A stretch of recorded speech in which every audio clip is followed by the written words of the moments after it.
To add the Expanse network on Metamask, start by opening the Metamask extension in your browser. If you do not have Metamask installed, you can download it from the official Metamask website.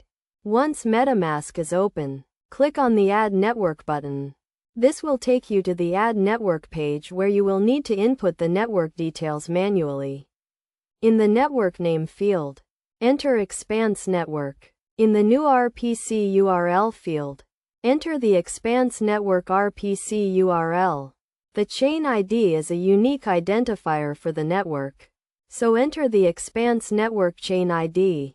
The currency symbol is the symbol for the cryptocurrency used on the network, so enter the Expanse Network currency symbol.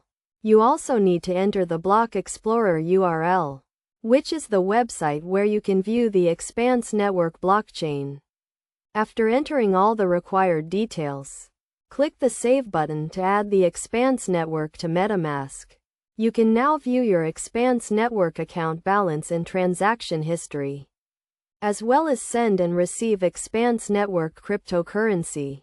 It is essential to ensure that you are using the correct RPC URL and chain ID to avoid any issues with your transactions. You can find the correct network details on the official Expanse Network website or through a reliable cryptocurrency information source. By following these steps, you can easily add the Expanse Network to Metamask and start using it to send and receive cryptocurrency. Always make sure to keep your Metamask wallet and private keys secure to protect your cryptocurrency.